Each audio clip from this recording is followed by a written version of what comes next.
Hey viewers, if you would like to get too soon trending news videos, please subscribe to our channel, Daily Bulletin News, and stay with us.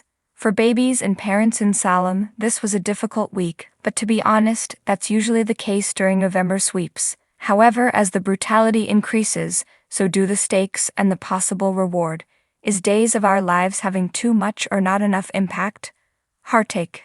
I am aware that many people find it upsetting and cruel that EJ and Nicole were informed they had lost their baby. However, given that Nicole treated Sami in a similar manner, I truly value the symmetry, even though I hesitate to call what's happening poetic.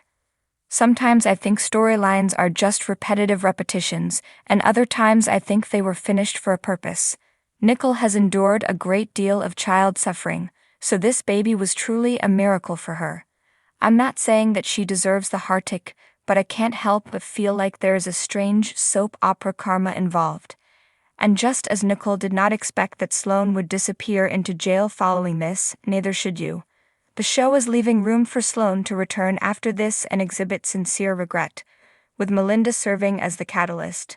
Melinda. Conversely though, I've enjoyed watching her grow as a character, so I sincerely hope they're not writing her into a corner.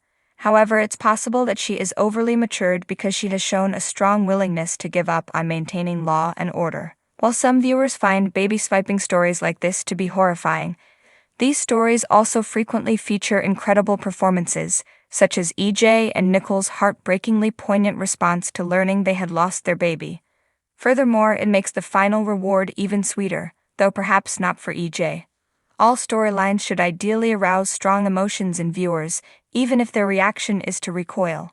I can see that this one is accomplishing that. Soap operas have to be cautious when people lose interest in them. The ideal disclosure? Let's talk about Stephanie and Chad, which brings us to the topic of stories I find difficult to care about. Color me surprised, but I'm enjoying Stephanie and Chad more now that Everett is here.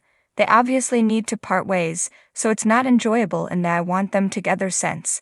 But I appreciate that he's finally forced Chad to engage in real, dirty fighting, from the standpoint of the story, not from my preference for Chad, who knew I'd be cheering for the new guy all of a sudden.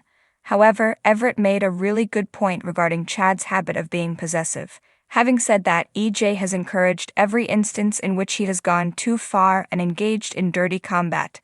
Perhaps pay no attention to the brother Stefano attempted to shape into his own image. I hate to say it, but after witnessing Alex kindly give Everett advice regarding Chad, I can't help but feel this way. They should work together to oppose Chad in a way. He's reverting to his worst demerit tendencies. While Stephanie hasn't been making the best decisions between Alex and Everett, she's far too willing to give them wiggle room.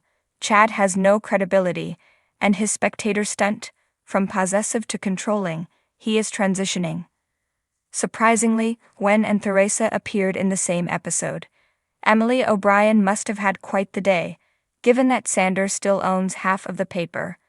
I don't think Chad will have as easy of a time firing Everett as he believes. However, I believe that getting the two of them together more might be entertaining, at least until Xander learns of his inheritance and I assume decides to move on from Titan.